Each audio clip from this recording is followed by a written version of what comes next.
मशरक़ वस्ता के सूरत हाल के बारे में भी थोड़ी सी आपसे बात करना बड़ा ज़रूरी है। वहाँ पर भी ख़बरें ये सामने आ रही हैं कि अमेरिका की जानिब से एक और बहुत बड़ा जंगी बेड़ा जो है वहाँ पर पहुँचा दिया गया है। एक तरफ अमेरिकी सदर कहते हैं कि मुज़ाकरात जो हैं वो बड़े मौसर और बड़े मुस्बत अंदाज में आगे बढ़े हैं, लेकिन एक तरफ तैयारियाँ भी की जा रही हैं जंगी। इवन अमेरिकी रिपोर्ट्स भी सामने आ रही हैं, वो भी यही बता रही हैं कि अमेरिका की जानिब से जो है जंगी तैयारी कर ली गई है। तो इसको आप किस तरह से देख रहे हैं? क्या अमेरिकी सदर सिर्फ प्रेशर टैक्टिक के तौर पर इस किस्म के इक़दाम कर रहे हैं या वाकई कोई जंगी तैयारी जो है अमेरिका की जानिब से कर ली गई है? देखिए, इजराइल को भी तो खुश करना है ना। देखिए, यहूदी लॉबी मौजूद है, ज़ायनिस्ट लॉबी वहाँ मौजूद है, इकोनॉमिक मसाइल हैं अमेरिका को, और उसका इलाज जो है वो यहूदियों के पास है। इसलिए जो मसला यहाँ ये है कि उनको सामने दिखाना है, जिसको पंजाबी में कहते हैं आनिया जानिया। वो आनिया जानिया दिखाना चाहते हैं, लुक बिजी डू नथिंग की पॉलिसी इख्तियार करना चाहते हैं। ट्रंप ने ये भी कहा है ना कि हमें ये जो है वो ईरान मानने के लिए तैयार नहीं है, वो हार्ड लाइन हुआ है। और लेकिन ये है कि उसमें महीना भी लग सकता है टॉक के अंदर, यानी कि दूसरा बहरी बेड़ा आएगा। वो कहीं ऐसा ना हो कि जैसे 7वां बहरी बेड़ा बांग्लादेश में आना था ईस्ट पाकिस्तान के लिए, वो कभी ना आया। दूसरा बेड़ा आएगा तो क्या बेड़ा गर्क करवाना है उसका? जब कि उनको मालूम है कि चाइनीज जो है वो उनके पास DF-21 और DF-26 मिसाइल मौजूद हैं। उनको ये मालूम है कि उन्होंने तमाम जो तैयारियां हैं, सखुई 35 जहाज जो है वो किसी टाइम पे भी जो है वो ईरान को मिल सकते हैं, जिसका खुद रूस के जो अभी वजीर सनत और तिजारत हैं उन्होंने ऐलान किया है सऊदी अरब के अंदर के जनाब हमारा जो है वो एक मुल्क के साथ बहुत बड़ा सखुई 57 जहाज देने का मुआहिदा हुआ है, जो दुनिया के अंदर इस टाइम पे 5th जनरेशन का सबसे बेहतरीन जहाज तस्वर किया जाता है। क्योंकि ईरानी पायलट्स ने मेरी इतलात के मुताबिक वहां ट्रेनिंग मुकम्मल कर ली हुई है और ये एयर सुपीरियोरिटी जो है वो उनको हासिल हो जानी है। और यही वजह है कि अगर जितना डिले होगा इसका फायदा ईरान को होगा, इसका नुकसान अमेरिका और इजराइल को होगा। अब्दुल्ला साहब, ताकत में तबादल तब्दील हो रहा है। अब्दुल्ला साहब, ये फरमाइएगा कि ईरान ने एक बार फिर कहा कि उसका मिसाइल प्रोग्राम नाकाबिले मुज़ाकरात और रेड लाइन है। इसके साथ साथ चीन ने जो उनको नया रेडार सिस्टम दिया है, जिसके तहत कहा यह जा रहा है कि 500 किलोमीटर दूर अगर कोई जंगी त्यारा हो जाएगा तो वो उसको शनाख्त करके उनको पता चल जाएगा।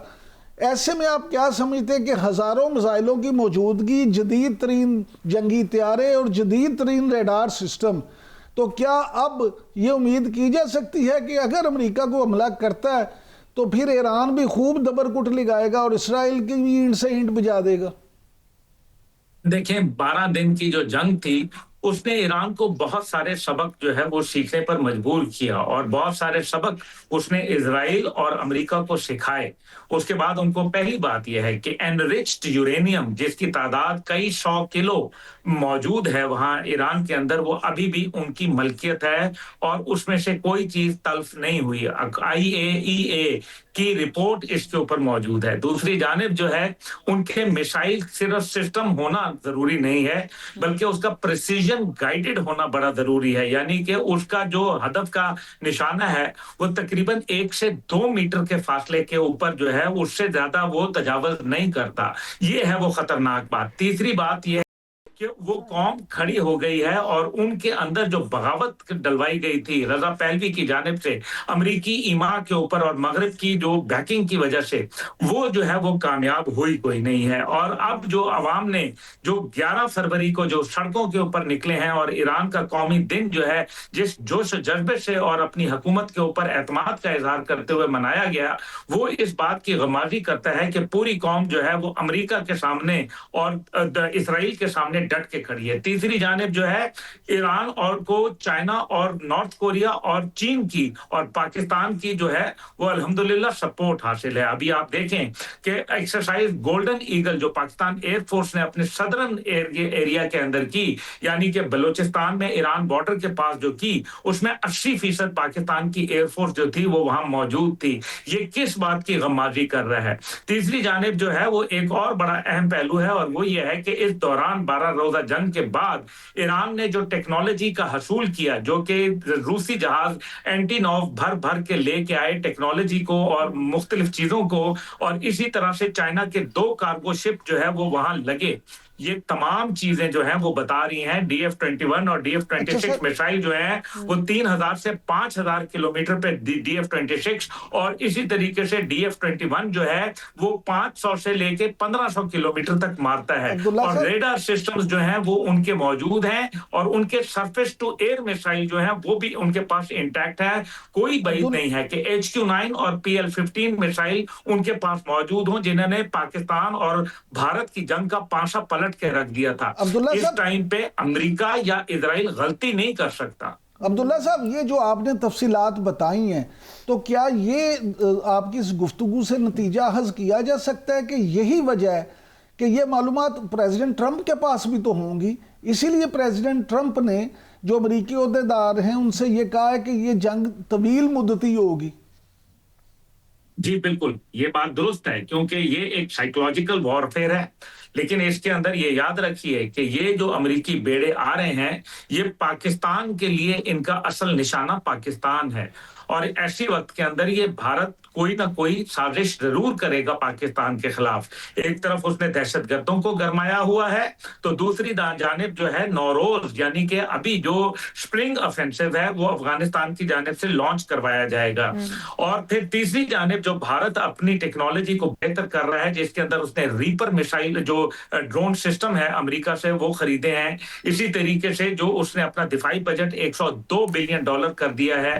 یہ تمام چیزیں جو ہیں اس بات کی انڈیکیٹ کر رہی ہیں. لیکن جو آپ کا سوال ہے وہ بڑا اہم ہے کیونکہ امریکہ کے ابھی جو جنرلز تھے اور جو سابقہ جنرلز تھے انہوں نے اکٹھے ہو کے ڈونلڈ ٹرمپ کے پاس گئے ہیں اور انہوں نے کہا ہے کہ آپ کسی بھی ایڈونچرزم کا حصہ مت بنے کیونکہ ایران کے پاس وہ چیز آ گئی ہے جس سے ابراہم لنکن جو ہے وہ سمندر کی گہرائیوں تک پہنچا دیا جائے گا. اس لیے بہتر یہ ہے کہ جو اپنی چھوٹی موٹی عزت ہماری دنیا میں بطور سپر پاور رہ گئی ہے اب اس کو جو ہے نہ آزمائیں ایران کے اوپر کیونکہ جنگ طویل ہوئی تو اس کے اندر بہت سارے پلیئر جو ہیں وہ گھس جائیں گے.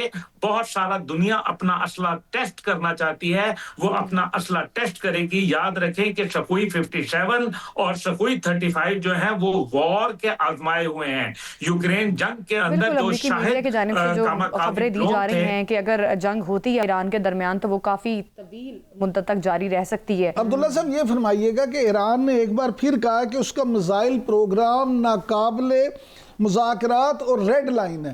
اس کے ساتھ ساتھ چین نے جو ان کو نیا ریڈار سسٹم دیا ہے جس کے تحت کہا یہ جا رہا ہے کہ 500 کلومیٹر دور اگر کوئی جنگی طیارہ ہو جائے گا تو وہ اس کو شناخت کر کے ان کو پتہ چل جائے گا. ایسے میں آپ کیا سمجھتے ہیں کہ ہزاروں میزائلوں کی موجودگی، جدید ترین جنگی طیارے اور جدید ترین ریڈار سسٹم، تو کیا اب یہ امید کی جا سکتی ہے کہ اگر امریکہ کو حملہ کرتا ہے تو پھر ایران بھی خوب دبر کٹ لگائے گا اور اسرائیل کی بھی اینٹ سے اینٹ بجا دے گا؟ دیکھیں 12 دن کی جو جنگ تھی اس نے ایران کو بہت سارے سبق جو ہے وہ سیکھنے پر مجبور کیا اور بہت سارے سبق اس نے اسرائیل اور امریکہ کو سکھائے. اس کے بعد ان کو پہلی بات یہ ہے کہ انریچڈ یورینیم جس کی تعداد کئی 100 کلو موجود ہے وہاں ایران کے اندر وہ ابھی بھی ان کی ملکیت ہے اور اس میں سے کوئی چیز تلف نہیں ہوئی. IAEA کی رپورٹ اس کے اوپر موجود ہے. دوسری جانب جو ہے ان کے میسائل صرف سسٹم ہونا ضروری نہیں ہے بلکہ اس کا پریسیژن گائیڈڈ ہونا بڑا ضروری ہے. یعنی کہ اس کا جو ہدف کا نشانہ ہے وہ تقریباً 1 سے 2 میٹر کے فاصلے کے اوپر جو ہے اس سے زیادہ وہ تجاوز نہیں کرتا. یہ ہے وہ خطرناک بات. تیسری بات یہ کہ وہ قوم کھڑی ہو گئی ہے اور ان کے اندر جو بغاوت ڈلوائی گئی تھی رضا پہلوی کی جانب سے امریکی ایما کے اوپر اور مغرب کی جو بیکنگ کی وجہ سے وہ جو ہے وہ کامیاب ہوئی کوئی نہیں ہے.